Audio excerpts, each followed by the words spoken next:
up, dude? Hey, man. It's June 18th, It is. 2018. Monday morning, 9:05 a.m. Central Standard Time. Welcome to the Crushing Iron Triathlon Podcast. It's great to be here. It is great to be here. You've been up for a while, too, I see. I know. I have. Is this second wake up or first wake up? No, it was first. I had First? I found a new system last night. I think I might have slept a little better. Oh, it's care to share? Well, I don't know. I just cleaned up everything in the room, and then I started my air purifier thing again. I finally got a new filter. Shut the door on Maddie. Sorry, Sorry, Maddie. girl. Kept her out, cleaned everything off, and got the dog hairs out of the room. And I don't know. We shall see if that's the difference. But no, it was a good one. Now I'm just scrolling through Facebook. Oh, time well spent. I'm not doing that. I'm looking at the lawn, thinking about my guests for camp and how. Oh yeah, dude. I hope you got everything looking spick and span. We're pretty well ready to rock at the Bruce household for our two guests, and we got a few other things we need to tend to. I think we're good, but yeah. Allie obviously has a few more things she thinks needs tending to. And so we'll definitely clean that up. We'll have about 24, 26 people here Wednesday night for camp dinner, welcome dinner, and two guests staying with us through Sunday. So got to make sure everything looks nice and neat. You got a couple high-maintenance guests coming in. We'll see. I hope not. Kidding. I hope not. Dear God. There's nothing not for about sure. this house. So, hey, I figure, summer's not high maintenance, and I figure if Erica could stay with you last year, then she can't be that high maintenance. She is a great guest. Yeah, so I'm looking forward to that. I'm looking forward to the gifts they're going to bring for sharing for room share. Ooh, the gifts, yeah. Yeah. Hey, fellas. We got some great gifts last camp in April from Matthew and Amanda Dickinson. They brought two stellar coffee mugs. Ooh. From Minnesota, and they have become Allie and I's go-to coffee mugs. They are outstanding. Wow. Yeah, no pressure. My guest broke my favorite coffee mug last time.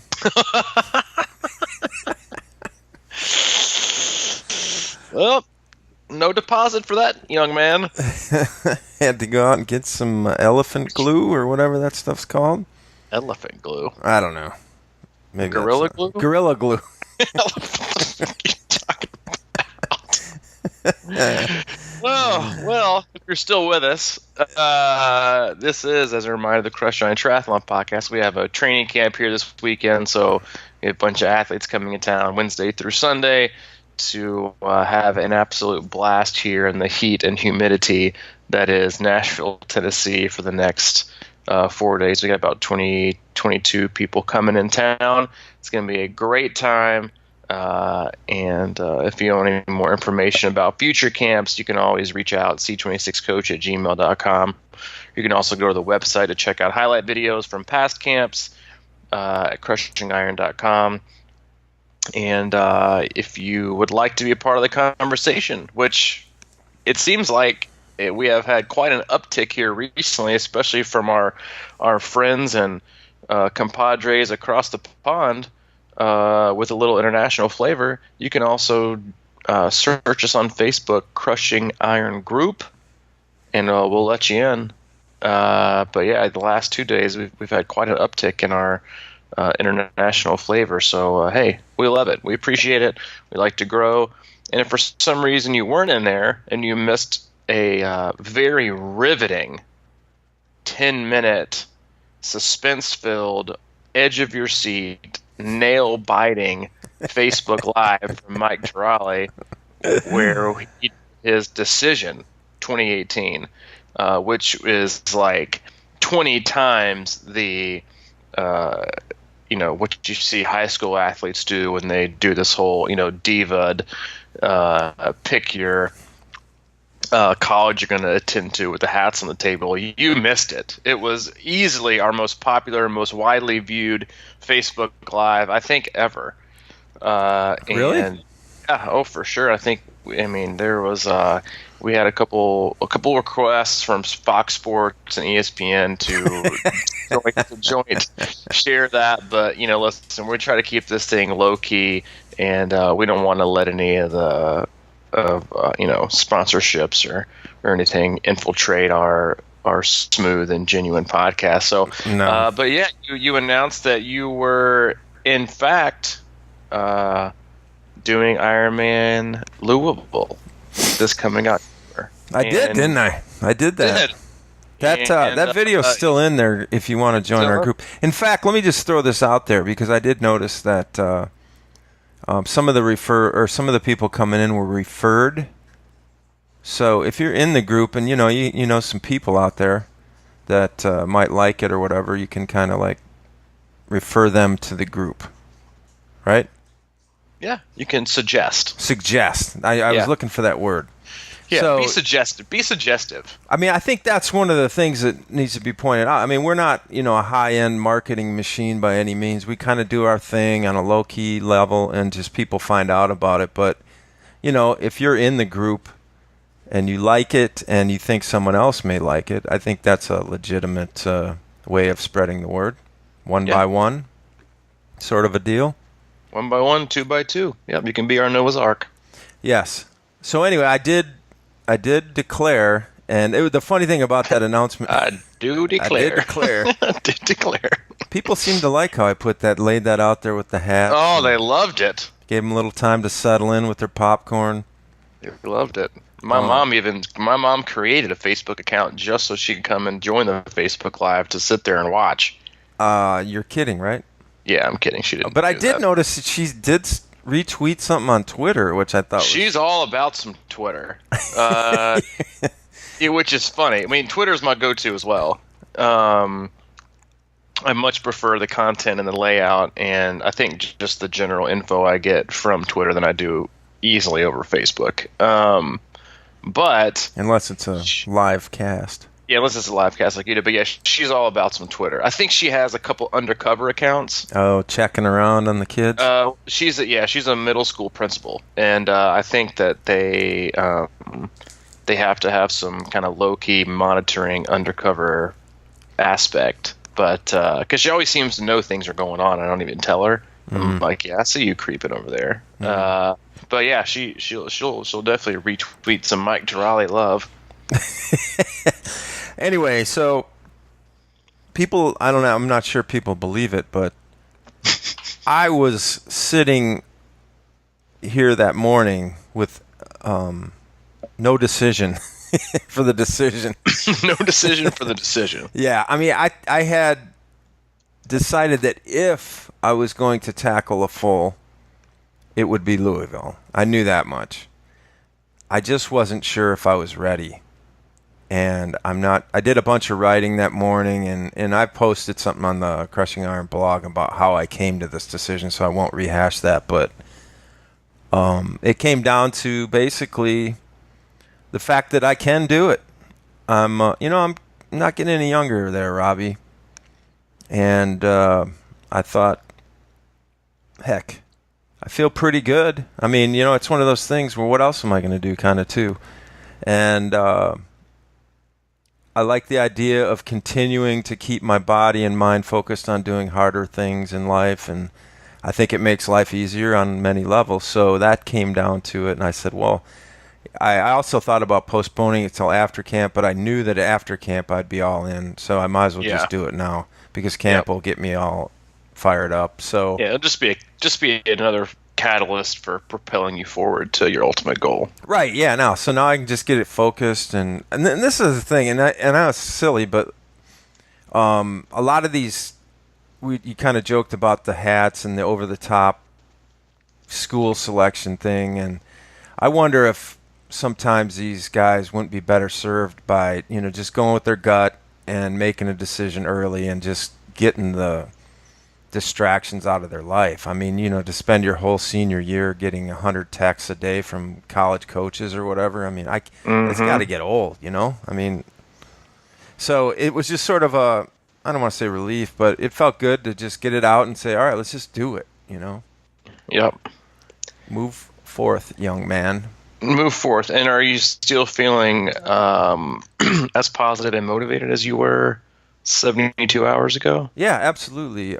I've been, and again, sometimes the decisions you make in life are sort of like muddied by fear and or not understanding, and one of the biggest things for me is understanding how to get better, how to get faster, because me, I'm always trying to figure out everything, and I think a lot of times it just comes down to working a little harder. But for my focus, when I started thinking about the biggest challenges I always have, which are the run, and probably most people have, that's not unique or anything, but I just went into, and I posted this somewhere, I went into Chattanooga 70.3 with a heavy bike load for me, and I thought, well, let's just see what that does and how that affects my run. But the reality is that running is where I need to work harder. Okay? Does that make sense? Or is that fair to say? Of course. Yeah. I mean, I know you're just listening, but I'm looking well, no, it totally makes sense. I mean, I think you speak for everybody.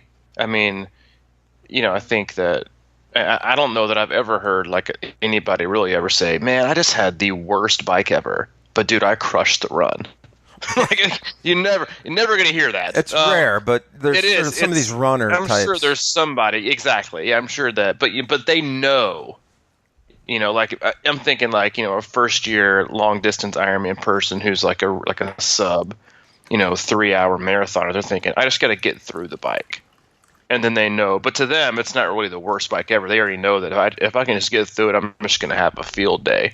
But no, I think I think you're in the same spot that many athlete finds themselves pre and post. Kind of the in between Ironman. It's like, how do I solve that riddle? And it is the biggest riddle, in my opinion, in terms of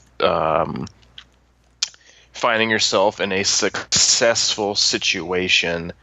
And it's 70.3 to an extent, how to nail the run, even though it's a much faster and a harder run, it's still really, really hard to execute. And we talk about that like post Chattanooga, like a 70.3 run is like, it's not all out, but it's, man, is it hard to run at a high quality speed. And then Ironman, like doing a marathon, after you've done all of these other things for the whole day, like to nail that and to run the whole thing and to feel like you held up well, it is one of the biggest challenges for every athlete of all levels. Yeah, it goes back to, and this was a part of the discovery process too, was and that really, it's kind of weird because this sort of clicked again after I made the decision, when you told me, good decision, now go for a run. I spent that time announcing it and everything, and it was this sort of thing. But you're right, it's just get down to the basics. But we had that podcast, Running Slow to Get Faster. And while, I think it's just natural that we talk about a lot of things, and there's a lot of information in triathlon, and sometimes things click, and that particular thing clicked on that makes sense level. But to really understand that, what started crossing my mind was this idea of my natural run cadence. I feel like if I just go out for a run, for a 5-mile run, and I'm not no agenda or anything like that, my natural cadence or pace seems to be around 8:50 or 9-minute pace right now, which is also probably the goal I would love to have for an Ironman, right? So it just kind of dawned on me is that even when I go out for those runs, they start getting a little bit harder at the end. And it's just my natural cadence. I just go there, you know what I mean? Like without thinking about it. And in order to make that my natural pace, I have to be stronger. So I went out the other day and I was, you've talked to me before. We went out for slow runs in camp before, and I just can't hold back. It's not that I go flying, but I always just sort of want to hit that 9-minute pace, regardless of how far we're going or whatever. Mm-hmm. And I was really trying to force myself to be 10 minutes or slower and go slow. And that's when I kind of came up with on this run the idea of my 10-17 run, which is if I ever look at my watch and I'm under 10 minutes, I have to walk until my pace gets to 17 minutes. Yeah. So I was what that was doing to me was I had an hour in mind to go running, for example, and I got a little further out than I should have, so I knew that in order to get back in an hour, I'd have to go faster. So this sort of principle, or this 10-17 idea, forced me to go slower, and it even increased, to work on my patience even more to the point where it would be annoying me. But I started to really enjoy it, and I ended up running for like a 1:15. But part of that was a couple walk sessions to slow down, and then I really settled into that 10 to 15 minute pace. And when I got done, I wasn't absolutely shattered.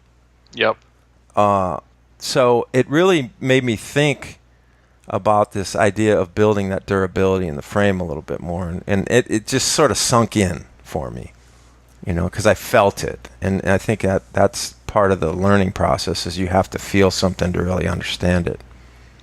Well, and I think it's just like fully like grasping the fact that for them, and unless it's like this one big race of the year that you're going for it all, like you're not supposed to be like shelled and trashed after every workout, right? Or every race.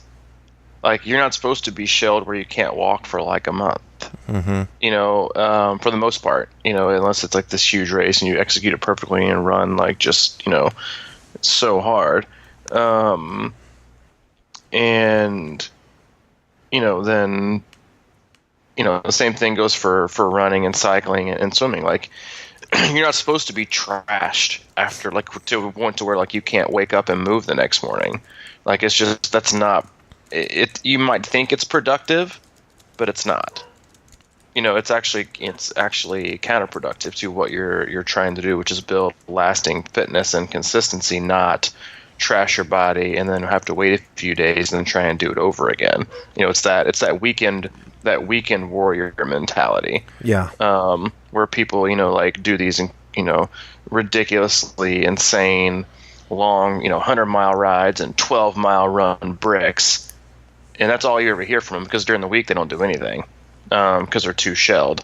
But yeah, I mean, it's you got, in order to accumulate, and create a body and a system that is durable and resilient enough for that Ironman marathon, you have to be durable. And you just have to put in miles and miles and miles and put a lot of time and take things easy, and just get that, get that time on the feet, to get your body used to it, because it is that run is all about time on your feet and being able to hold form, kind of like you alluded to at the beginning, your natural cadence or pace or however you want to lay it out. You just need that, in order to be able to, because the first thing happens when you're tired is your form breaks down, and you want to be able to, if you've got the fitness and the lungs are there, you want to be able to hold form from as long as possible. Well, yeah, that's it right there too. I always say the fitness I feel like has always been there in that regard, and it's never a issue of not being able to breathe and things like that. It's just this idea of your hips blown out and mm-hmm. My hammies are always in trouble. So these workouts that I typically do, when you get done and you're trashed, it's not like, there's a good trash and a bad trash. Yeah. And I often feel the bad trash, which is that sort of really like you're a different person and the pain or everything goes down to your bone level, and it's kind of this lightheaded. It's just weird, and Yeah. I think that can happen real easily in endurance sports. I rarely get that feeling if I do something like, like a Moneghetti run, for example, where you go out slow and then you do real quick 20 minutes worth of on-off kind of work, and it's sort of done fast. Those kind of things have become very adaptive into my system. But if I go out on these long tempo interval type runs and I'm going too hard, or if I'm just generally running on a decently long run and I come back and I'm just shelled. And I think the same happens out on the bike when we go out riding the trace sometimes. Is like I just push, and I'm not used to that, and next thing you know, it's like 2 days of on your back kind of thing. Yep. Building mileage and volume and time, or like we said, like time on your feet, so you can hold up and keep that pace. Like there's nothing more frustrating, and you have these like different ends of the spectrum, where on an Olympic distance, it's like, well, my lungs can't go any harder, but my legs can. And then you got, or sprint distance, and you're like, I can't, anaerobically, I can't push it any harder. Whereas in an Ironman, or even sometimes 70.3, you have the cardiovascular, aerobic, or even anaerobic ability to keep going. Like your lungs aren't hurting, it's your legs or your feet or your body is just like crumbling, and you're like, wait, this is like, I've got the fitness. And I guess that's kind of what it comes down to. Is like, I have the fitness, but do I have the frame? Yeah. And that's like the fine line in training, where no matter what kind of level you are, it's like, I just need to be able to hold it all. But do you have the frame to hold your fitness? And if you don't have the frame, then your fitness isn't going to do any good, because your body won't be able to carry it or push it as hard. Yeah, and I guess that's the whole thing, right? You have to adjust to that, because if you're trying to push that out of that ability zone or your durability zone, you're just going to hit that wall. I don't know if it's, we talk about starting out slow, in an Ironman, let's say the run. And if I start out at a 9-minute pace, I am screwed.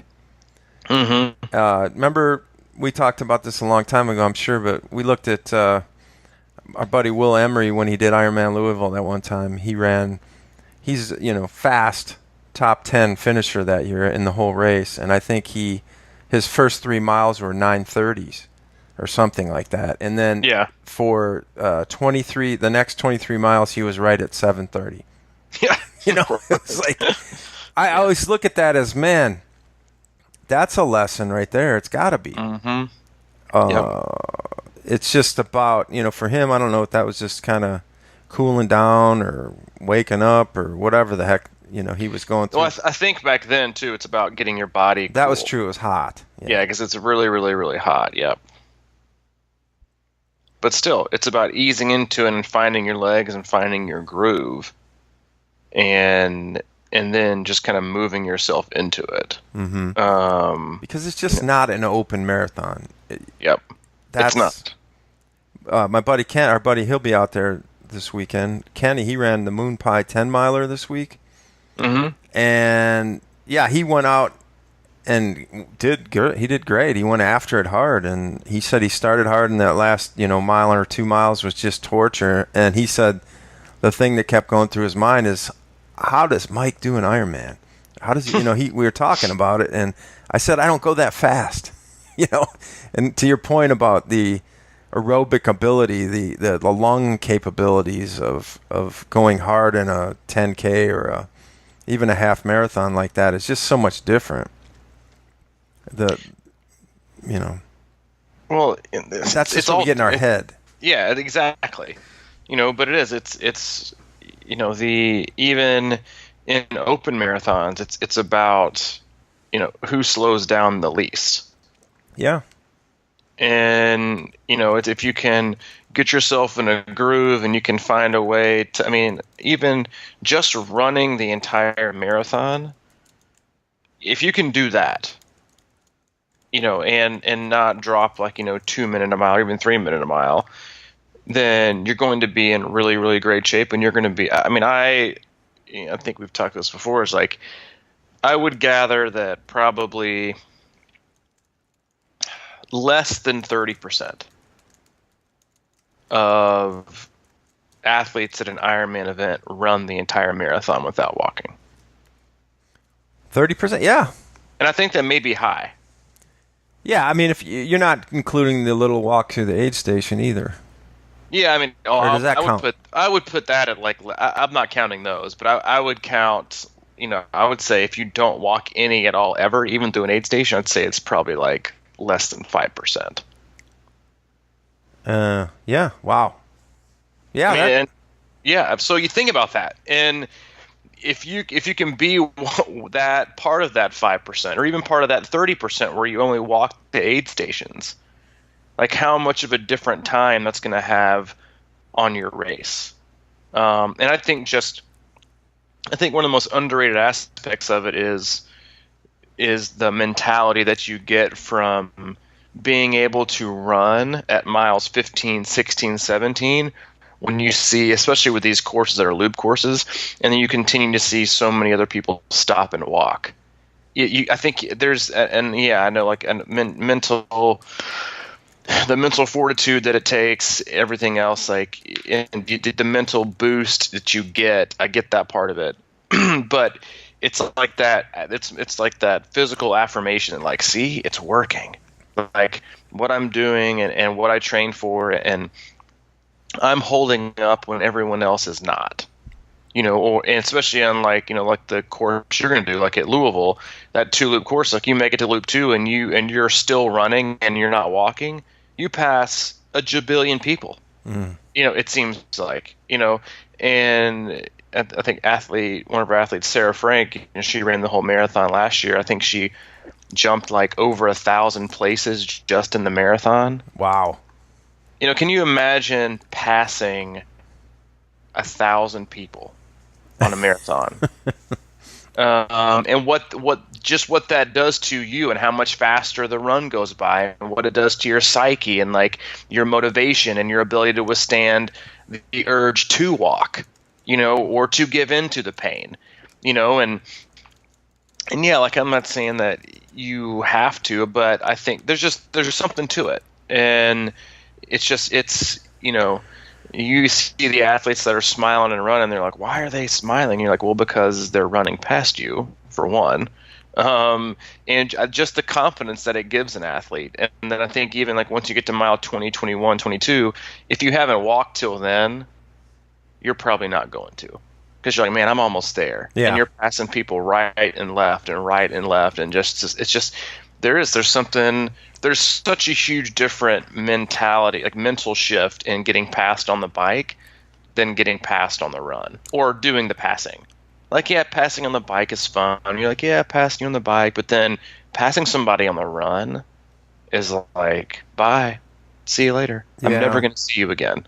Even though regardless if it's a competition part of you or their age group or whatever, there's just something that you get from it that you don't get in from the cycling aspect.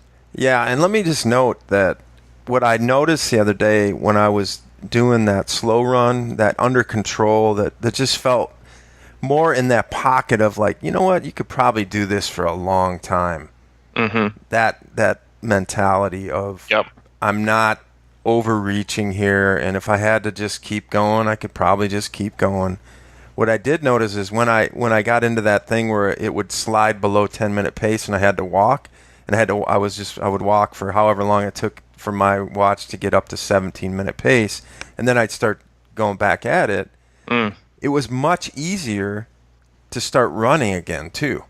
Yep. That was the thing I noticed. It was okay, I'm not going to go out and just start running above my ability again here. I'm just going to kind of just start trekking back into where I was real comfortable, where I could have kept going, but I crept up a little bit too much for my training idea. And Yeah. so I bring that up because that's the feeling I get when I walk through those aid stations. Usually on Ironman is when I'm going too hard. It's like, man, then the whole rest of at mile 8, if I start walking aid stations, and then I try to crank it back up to 9-minute pace or sub 9 or 8:30 or something like that, it just gets increasingly harder every time I do that. And that's not necessarily a bad thing. I mean, if you can keep it up, and it's going to be a sufferfest on that run regardless. But just if you could notch down that level of pain just a little bit, and then go through that with 5 miles left, like you're saying, and then just throw everything to the wind and just suck it up and realize it's going to hurt. And the last mile and a half, when you start hearing them scream out in the crowd and the energy of that, then that floats you in, But it's just about that balance of, it's just easier to get going again. It's easier to keep going. And I don't know. That's just one of those things that I think makes a little bit of difference. Last year I raced Louisville and I fell apart at mile 9 or something like that and I was walking the aid stations, but then the walk of the aid station got longer and longer, and it was the old, well, there's the aid station. I can start my walk, before. Normally I'd get into it and then I'd start walking a little bit and then start running before you got out of it. But those aid stations are fairly long. And the next thing you know is I'm stopping to slow down before I even get to them. And then I'm making a long gait. I thought my run was just going to be absolutely awful. But even with that, I think I looked I was surprised because at the time I thought for sure I was over 5 hours on that marathon because I wasn't wearing a watch. I just was completely lost. And I think I did a 4:30, which is not great. But for me, it's kind of in my ballpark. And all I was doing was walking the aid stations. And even that just whatever that run, if you want to call it a run on my part, it does not feel like it. But you're moving, that much faster. It makes a difference. And I talked about it all the time. Is if you want to get a PR in the Ironman, just run it. Run that baby, man. What is your PR marathon? 4:19 or something like that. I've had like 3 at right around 4:20. I've had a 4:30 at Louisville last year, and then that hot year at Louisville, I think I was at about 5:20. Yeah. It was way over 5. Mm-hmm. So every time I've ran it, I've been under 12 hours. And that one year I really walked at Louisville. I was 12:40 or something like that. That hot year. Yeah. That was just a booger of a year, But the heat will do that to you. But yeah, I mean, it's people. Well, to that Will Emery point, I should have probably started at a 13-minute pace or 14-minute. You know what I mean? That year, I went out at probably 10 or sub 10, and I just overheated. Oh yeah. And I could not cool down. That was the end of that. That was the end. Man. I even give. My athletes that are racing like hot races, even if it's like going to be remotely hot. Like I remember the athletes I had doing Australia like 2 weeks ago. I said, listen, I said, even if your legs feel great, walk the first aid station. Slow your heart rate down and start the cooling. Yeah. It is. Even before you go out. Yeah, there is a huge difference in trying to stay cool than trying to get cool. Oh, man. I mean, and it can be it can win or lose you a race, in terms of like your goal or execution, not like first or second or last or whatever, but like the goal is to stay cool or to stay as cool as possible. It's not to cool off your inferno body. And I mean, this couldn't be in a better time of year to address that. And because it's so hot and so humid everywhere, that you've got athletes going, and then like they won't start to put water on their neck. Like if they're going out for a ride, you have athletes that will like wait till like the 2-hour mark to start spraying their face with water because they finally got over hot. Yeah. Well, there's a really good way to not get over hot, and it's to start cooling yourself at like the 15-minute mark. Mm-hmm. Like the goal is to get ahead of it. The goal is to keep your core temp down, as low as you can for as long as you can. The goal is not to try to lower it once it gets really, really hot. And the same thing goes for races, obviously. If it's going to be hot, it's so hard to think about because the day is so long. But I remember that year we did Louisville with the extreme heat, and I'll tell my athletes this, and before really any race that's going to be even remotely warm, we did it for Chattanooga, was at the first aid station you see on the bike, drench yourself with water. Mm-hmm. Neck, face, quads, back, chest. Keep yourself cool, or as cool as you can be, for as long as possible. Because your body is gonna function so much better at that with the lower heart rate and a lower core temp than it is if your heart rate or your core temp spike. Well, the only real way to get that down is to just slow down to a pace to where your body's energy can now be expended toward getting it cooler versus moving forward. And so many people will wait so long where it's, and even we talked about sometimes, if it's going to be really, really hot, you do it before the swim, keeping cold fluids, water and ice down the back of your neck. It's all about managing the stress and the temps and the conditions of the day. And you should be managing that from the time you wake up and you put your feet on the ground. And training is the same way. You need to manage it with ice and cold and take care of your body so it can function to perform at its best, to the best of its ability, versus, and I get it, sometimes it's just, you're just going to be totally, it's going to be that hot and you're that tired. It's just going to seem like a futile attempt to stay cool. But cooler is always better than hotter, this time of year. And so you just always have to be so proactive instead of reactive. Oh, I'm so hot I couldn't get my, it's well, did you do anything before you got too hot? Are you, when you're going out on long runs, are you taking a bottle of nutrition and a bottle of just ice water? That's a great thing to do this time of year, is I got nutrition, but I don't want to spray my face with it because it's got, all these, sugar and all this kind of other crap, and I don't want the squirt in my face, my body. Okay, well, then take one that's got just ice cold water in it, that's just for your face and your neck and your body, and one that's just nutrition. Something that I do is, even if I run by feel, I'll have my display on my Garmin is just time of day, but every time it goes off, every time I click a mile, this is for the run specifically, every time it clicks a mile, I don't look at it. But basically, I use that as an alert to cool myself down and to take in fluids. A, because it reminds me, and B, it also simulates what's going to happen on race day. Because I don't plan on carrying anything with me on the run course besides my gel. So I'll do some ice water, neck and face, and then I'll do some nutrition. And it's a good way to practice it. But you do it at mile 1. Even if you're thinking, I'm not really hot yet, I'll just save this water. You're doing what? You're saving water. Yeah. And I was get ahead of it, because by the time, again, it's the same. Heat, core temp, and nutrition are very much along the same lines. Once it's too late, it's too late. And the only real way to catch up, either in cooling your body or in getting in more nutrition, is to stop and walk very, very slowly, because you can't continue to move forward at a fast rate and keep your core temp down, because that's not how it works.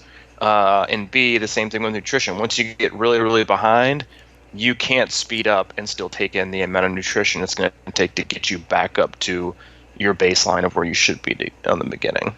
Yeah, when I did that first hot Louisville, I remember talking to this older guy, probably my age, but we were talking before the race or the day before or something like that, and we're talking about the run, and of course I had just done Wisconsin the year before. I thought I knew everything, and he goes, whenever I do this race, every year I do this race or whatever, and he said, I always walk the first mile. And I said, what? I thought he was crazy. And, and I don't know if that's the necessarily answer, but it's part of the first mile probably is not a bad idea because, man, when you get off that bike and you get in that tent and it's super hot and you're changing or you're under the baking sun, it's that kind of that thing we talk about as far as it's like your car driving 800 miles and you stop and feel the hood. Yeah. That thing is that's the hottest it ever is because there's no wind going through it. Yeah. So his point is really good in this, to what you're saying. It's like if you go out of that gate and you're trying to play catch up, you're adding. So you got the problem that you may not be durable. You may or may not be on top of ahead of your nutrition coming off the bike, and then all of a sudden you're going to be hotter than usual and your core temperature's out of whack. Yep. That right there, those three things are probably why 80% of runs just completely implode. Well, 90%. I mean, if you include durability, but it is, man. I can't overstate the importance of getting ahead of that stuff. Because, if you get behind on nutrition, it's going to take you 20, 30 minutes to kind of get back, right? If you're starting to take some gels or whatever the heck it is. And especially if you're running, you can't catch up. But if you have to walk and it's going to take you, you got to be patient to let that stuff sort of kick in. And the same with your body temperature. It's in core temp, nutrition, and training, it all comes down to preparation. And preparing to run well and run durable, preparing nutrition-wise, preparing hours and sometimes days before for training or racing, and then the same thing with staying cool. You can't do everything last minute. You can't ramp up the mileage in training at the last minute and expect it to pay off on race day. You can, that panic training where I'm just going to slam it in these last 3 weeks. And you also can't do, I'm going to wait till the last minute to work on my nutrition, or I'm going to wait till the last minute and I can catch up with like a couple gels. Like I've got just enough to get through the bike. Well, just enough really isn't probably going to cut it for race day. And the same thing goes with staying cool. Start beforehand.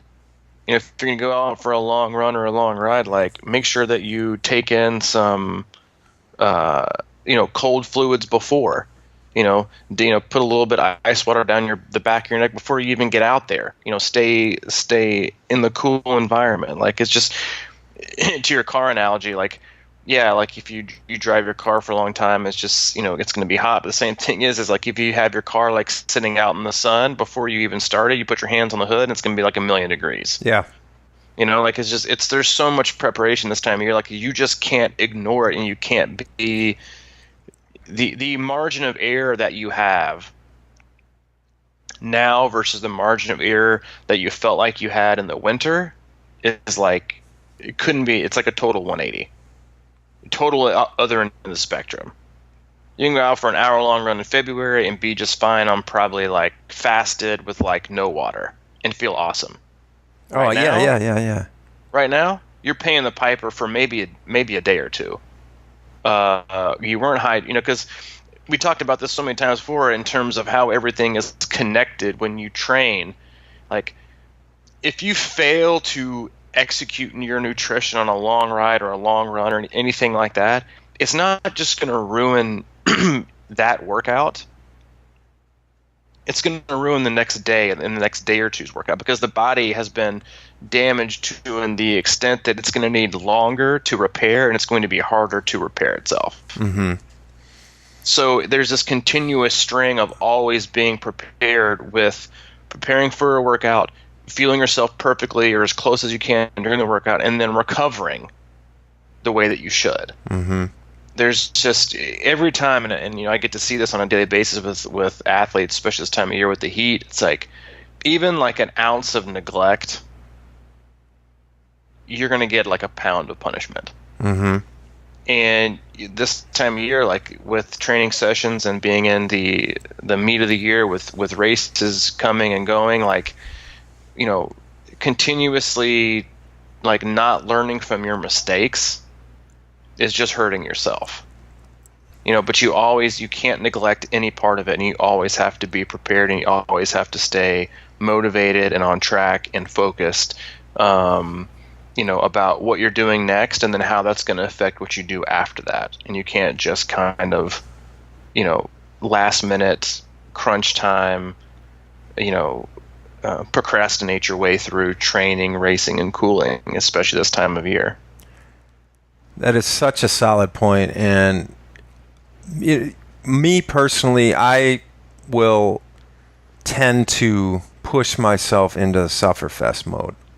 Especially, we're talking about running a lot here, so I'm going to just keep it there. But this could mean, hey, today I'm going out for a 8-mile run, and I'm not going to walk, and it's going to be sunny as hell, and I'm going to be baking, and I am going to stop and get water. I always try to run around drinking fountains, so there's water, and I'm always trying to keep my fluid. But the one thing I did the other day, and it was sort of in conjunction with this slowing down thing, was, man, I was about 4.5, 5 miles into an 8-mile run, and I was really hot.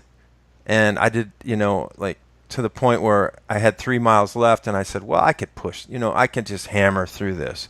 Yeah. But I found I actually pulled off and stayed and stopped under a tree and got some shade for like 5 minutes and drank and flew, and then rejoined you know what I mean? It's like, so my tendency is to power through so much stuff that I can't build that durability sometimes, because I end up either being wiped out afterwards, or I can't go any further, or whatever the case may be.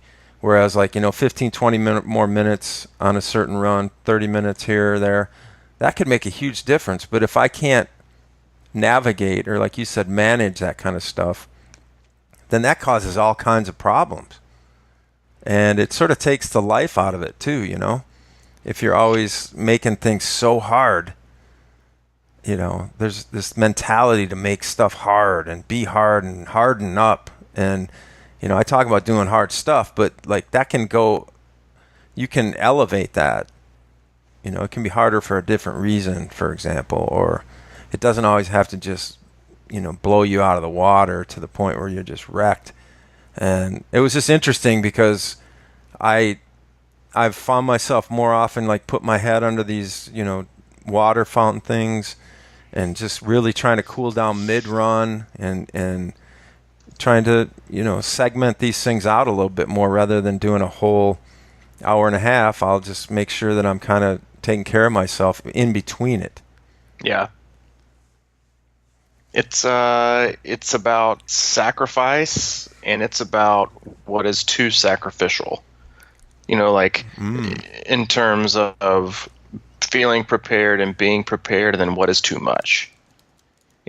Should I not have this bowl of candy before I go run? Yeah, probably not. You're probably gonna have a crappy run, which is a sacrifice to some people. But then it's well, what is pushing myself too hard for these last 10 minutes when I feel like I'm going to blow up and I'm probably not going to be able to work out tomorrow? Well, then cutting it back is the best call. And just it's a give and take, and it's about listening to your body, especially right now. Again, with the heat the way that it is. It's you have to listen to your body, and to think that your body still isn't adapting and getting faster just because you aren't able to hit the same speed you were a month ago when it was 70 versus the day that it's 98 and humid. I mean, it's not naive, it's just misguided. And you just have to continue to go by feel, and some days it's just hey, it was 98 to 100, you just have to accept what it is. But then, it's about building a foundation, not digging yourself into a hole that's going to take you a day or 2 or 3 to get out of, because then you're further back than when you started. There's tearing down to build up, and then there's totally demolishing to where you just need a totally new infrastructure. And you just have to be able to, you always have to be aware. And so it's you just need to feel that things are manageable and they're moving forward, and that you're always preparing at least to the best of your ability to execute your day on a day-to-day basis. That's going to be positive and not a negative. And and be okay with pushing it and your preparation to push it with your nutrition and your fueling and your hydration. And then the days that it's like, listen, like I couldn't get up early like I wanted to. I needed to sleep in, and the only time I could run the day was at 5 p.m. So it was 100 degrees with the heat index of 110 and crazy humidity. So that speed workout, ain't gonna happen. Which is fine and acceptable, but it's all those things. It's the give and take and understanding that, there's a few, we're never in, 100% total control all the time, but a lot of the portion of the day we're responsible for making specific decisions, and you have to do your best within those opportunities to make the best decisions that you can. Yeah, it's not like racing like you or training like you race as much as but when you're saying that, it came to me is that you should treat at least how you manage your workouts like you race. If you start getting in that mentality of thinking about, like you said, the conditions or how you feel that day or whatever the case may be, you can't, jam yourself into holes that don't fit all the time and expect to come out feeling good. And if you have these longer workouts or tough days or whatever the case may be, don't think of them as like this. I have to nail this 100% to this predetermined outcome. It's kind of good to be able to go out and sort of see how things are going and feel yourself out. And some days you may go harder, some days you may have to go easier, but it's sort of up to you to determine that. And that's kind of the mentality you have to think about in a race too. You got a long way to go, and just because you have a number on your head, that doesn't mean it's going to work out that way. And it's a lot better to be a little cautious and sort through that than to blow it out and have all the wheels just come flying off. And that could be said probably for working out, training. Oh, absolutely. Yeah, and in every aspect. It's a hard balance, but I think generally we do have a lot of, while we may not have total control of when things go, totally imbalanced, I think the decisions that we have on a day-to-day basis that we have the opportunity for, help decide how imbalanced our life becomes or training becomes when something out of the ordinary does come along. Like if you've made the best decisions possible and you've made all the details, and some things are just totally out of control, but it's not going to seem or be as out of control or unstable or as much of a failure if you feel like you've done all the right things intermittently. It's just not going to tip the scale that much. Mm-hmm. But if on a day-to-day basis, whether it's your life or work or training or whatever it is, like you just can't you can't get away with making stupid decisions all the time. Because then when you have like one that's way out of your control, then you have nothing to fall back on. And it's gonna be way out of balance. And that's why you have to always, like, again, and it sounds like I'm beating a dead horse, but like especially this time of year where the weather is the most unforgiving it's going to be all year long. You just can't get away with it. And you can't expect to get away with it. And I think, and I have some athletes that, that are still kind of, I think, working their way through realizing that is that, you just have to work your way through, and you have to be smart every single day. You have to hydrate. You have to stay ahead of yourself. You have to be prepared well before your run. You can't prepare to, mitigate the stresses of your run at mile 5 of your 6-mile run with not having done it all day long and expect things to go hunky-dory. Mm-hmm. It's just it's not going to work that way. And that's why it's great practice for racing. You start days before. You don't start when you hit the water. And that's just the kind of level of attention to detail and dedication and commitment you have to have if you really want to achieve X, Y, and Z that you need to have for the sport. Yeah, it is a lot to think about. And yourself, for things. It's a lot to think about, but I think that's what the whole point of this podcast is sometimes, is just to talk about things and hope that they click at different times. Mm-hmm. There's that happens to me. You can't expect to understand and be able to control your thoughts and the way you respond to things instantly by hearing something or doing it a couple times. It's training the mind as well. And I think a lot of us don't particularly listen to that as much as maybe we should. Because I talk about my blog, and that's why I've made a commitment to get back to that. It's just that's the way I learn, because what it helps me do is it helps me regurgitate things I've been thinking about, and you sort of cement them in by writing it down. And, this is no secret, but I felt like that was always one of the best weapons I had for my first Ironman, is that I was writing about it every day. Just little things I learned, and I might have been writing about the wrong stuff, or I might not always been right, but it was, you can change your mind through that process. And that's why I always encourage people to journal about their workouts and things like that, because that's the way it sticks. It's like you go out and have something great happen, and then you forget about it, and then maybe remember it 2 months later, and you're like, I've just spent 2 months doing something that I knew I shouldn't be doing, or whatever it is. And I just think it's a great way to crystallize thoughts and patterns in your head, is to write it down. It's a great way to think things through and to keep track of what went right, what went wrong. And then, because that's just one of those things, like you have to know what's working or not working, in order to be successful, so you can replicate it, and plan and strategize and then execute it, or if not, you're just kind of guessing and hoping your way through everything. That's why it is, and just like journaling and blogging and writing things down. It's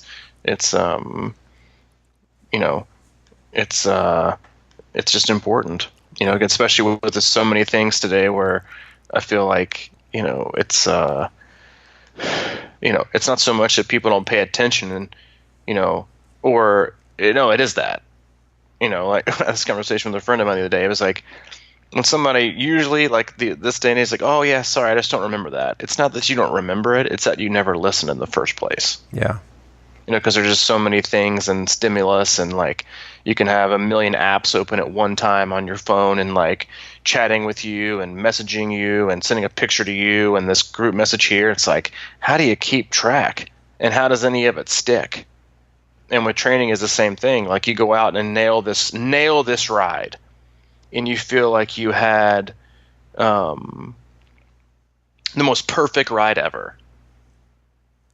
It was hot, and you worked hard, and you just feel like you nailed your nutrition, and you have no idea how much water you took in and how much nutrition you took in. Right. Yeah. You're just going to kind of like, and everybody does it, unless you just like nail it down to a T and make notes. Like you just can't replicate. You can't just, and that's, again, like that's the thing that people just totally poo-poo about everything. Like you want to build your car up like this durable, resilient sports car that's going to drive on race day, and then you just don't give a shit about what kind of fuel you put into it. It ain't going to last long, and it ain't going to run right. But everybody, a lot of people cheapen their way to ruining their work because of the lack of detail they put in their nutrition, or just the lack of noting what's working and what's not. Because there is I had this conversation with an athlete. There is a gigantic difference in hydrating yourself and fueling yourself. How much water you're taking in is also very, very different from how many calories you're taking in. They're not one and the same. You're going to need more water you can't just get away with a concentrated bottle of EFS on a hot 98-degree day. Just because you're getting in the calories doesn't mean you don't need more hydration. So there's a lot to take into account, and you have to. That's why you have to pay attention to it. Yeah. Mm-hmm. So I suggest that everyone go out and pick up a journal and title it My Ironman Therapy or My Triathlon Therapy and start writing it down. Yeah. You're not Write going it down, insane. Make notes, and and then send us some notes if you'd like. Yeah. Send us your doodling and just like draw pictures on the spine, and we want to see what you're thinking about deep inside. There's nothing to be ashamed of. Is there? I hope not. If there is, we'll just sign like a non-disclosure. We'll be all good. Yeah. You can trust us with your deepest triathlon secrets. Yeah, those you can trust. Coach@gmail.com. You can send those. You can find me at crushingiron@gmail.com. You can find our close Facebook group by searching Crushing Iron Group on Facebook.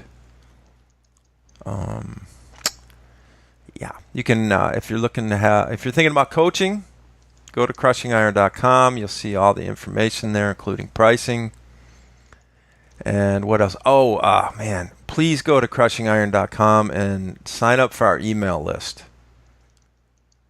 If you're still listening, we'd like to have you on that email list. We haven't sent out a newsletter yet, but they are coming as soon as we figure out a structure and what we're going to do with that. And we'll do that maybe like once a week or something like that.